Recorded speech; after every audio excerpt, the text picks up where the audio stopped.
इस वीडियो में हम डिस्कस करेंगे power relation in the amplitude modulated wave.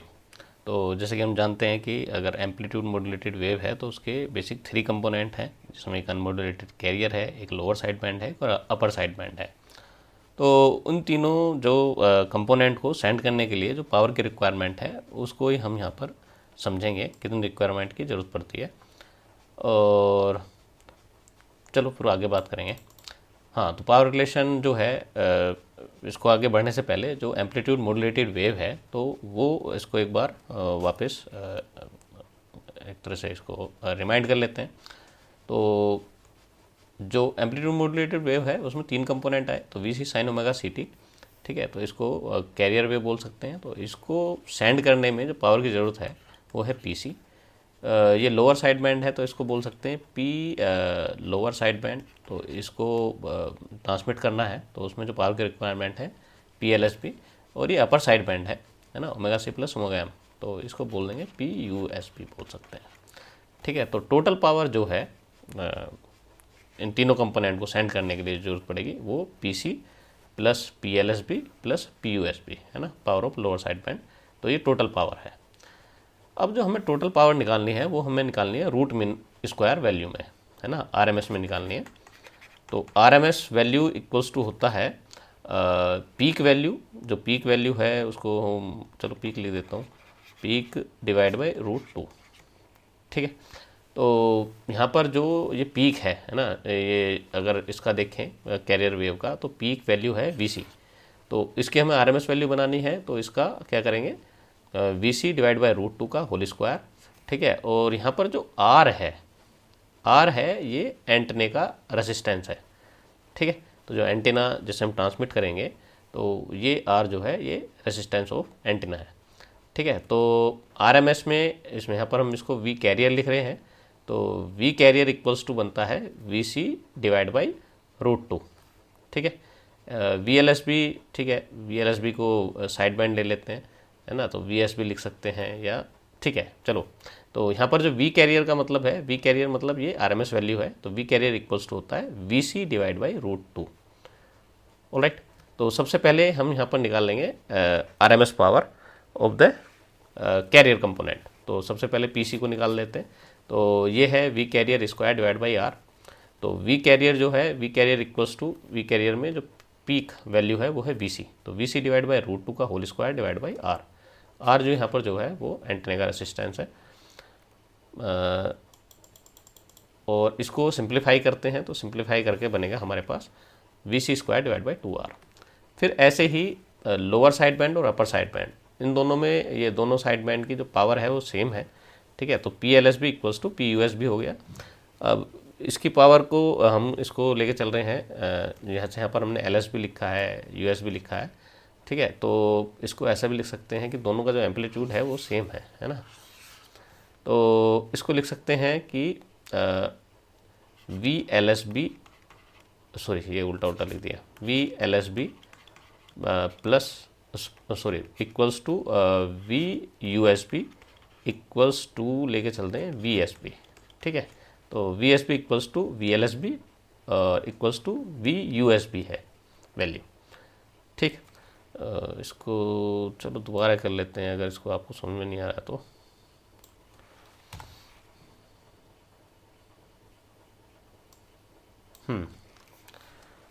तो V L S B equals to है V U S P equals to V S P side band.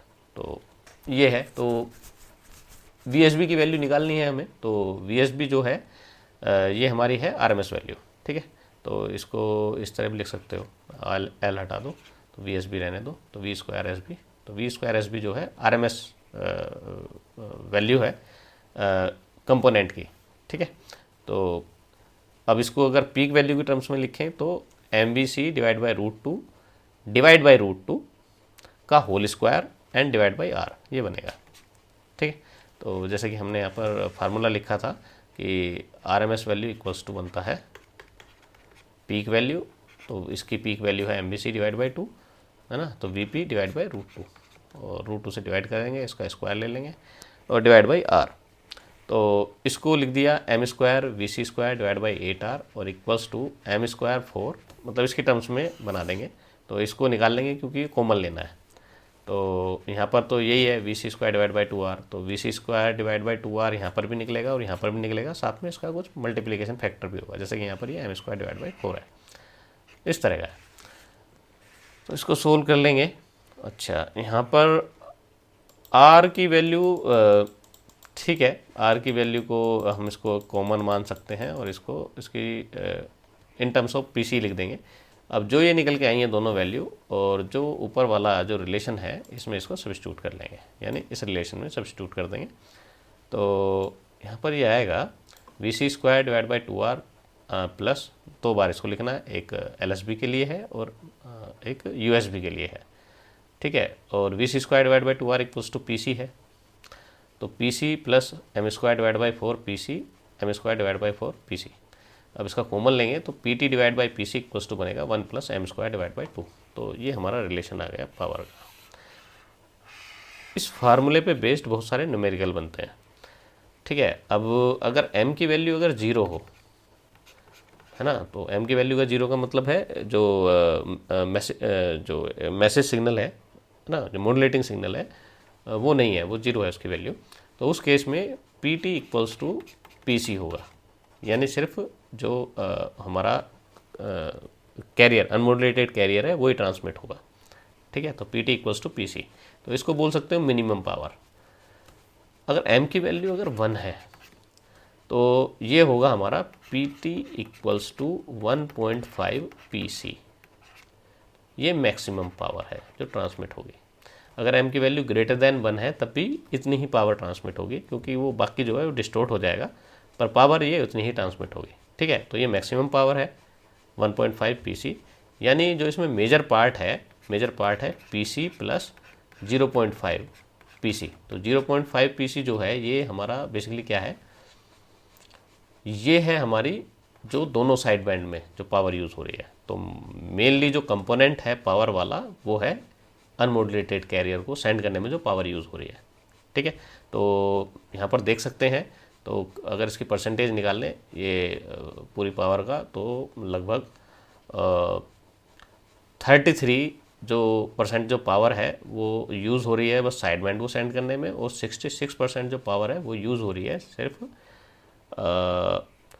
Career component को send करने में, जिसमें कोई इन्फॉर्मेशन भी नहीं है ना। यहाँ पर देख रहे हो इसमें कोई PC वाले कंपोनेंट में कोई इन्फॉर्मेशन थोड़ी है, यहाँ पर देख रहे हैं, इधर देखो,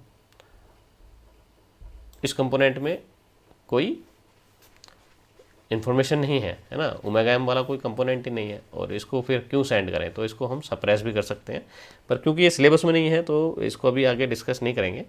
हाँ, पर ये 12th के सिलेबस में है और BTech के फर्स्ट ईयर में नहीं है। तो ठीक है, 12th वालों के लिए मैं इसमें थोड़ी सी आगे एक वीडियो बना दूंगा। अभी इंजीनियरिंग वालों के लिए इतना ही छोड़ देते हैं, ठीक है। तो अब इस पे बेस्ड कुछ न्यूमेरिकल आएंगे। तो सबसे पहला न्यूमेरिकल है, यहाँ पर दिया हुआ है 400 watt carrier is modulated to the depth of 75%। तो ये कैरियर है, कैरियर के मतलब PC की वैल्यू दी हुई है, PC इक्वल्स टू 400 दिया हुआ है, 400 वाट, और जो m की वैल्यू है वो 0.75 दी हुई है। m की वैल्यू को सब्स्टिट्यूट करेंगे और यहाँ पर PC की वैल्यू सब्स्टिट्यूट करेंगे, तो PT इक्वल्स टू जो आएगा वो आएगा आपका 401 प्लस 0.75 का स्क्वायर डिवाइड बाई 2। तो ये लगभग 512.5 वाट के आसपास आएगा। इसको कैलकुलेटर से आप कर सकते हैं। नेक्स्ट प्रॉब्लम है, ये आई हुई है लास्ट सेमेस्टर आई हुई है AKTU के फर्स्ट सेमेस्टर में।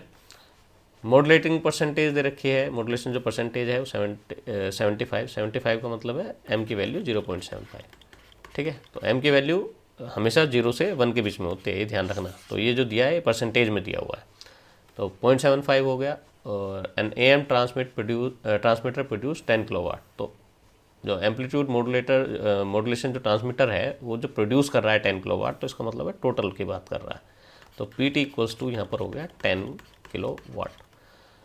कैरियर पावर निकालनी है PC, तो PT आपको पता है P T divide by P C equals to 1 plus M square divide by 2। इस फार्मूला का यूज़ करेंगे। पी सी की वैल्यू हमें निकालनी है, पी टी की वैल्यू गिवन है, एम की वैल्यू गिवन है, तो इसको कैलकुलेट कर लेंगे।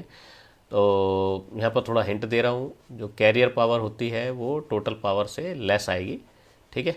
तो टोटल पावर से लेस आएगी तो इसका मतलब क्या है, 10 किलोवाट है तो ये 10 से लेस आने वाली है, तो इसका जो आंसर है ये 8 पॉइंट समथिंग कुछ आएगी, ठीक है। तो इसको कैलकुलेट कर लेना, न्यूमेरिकल, सिंपल सा न्यूमेरिकल है। अब दूसरा केस है, अगर m की वैल्यू यहाँ पर ये 100% हो, 100 होता तब कितना होता कैरियर पावर।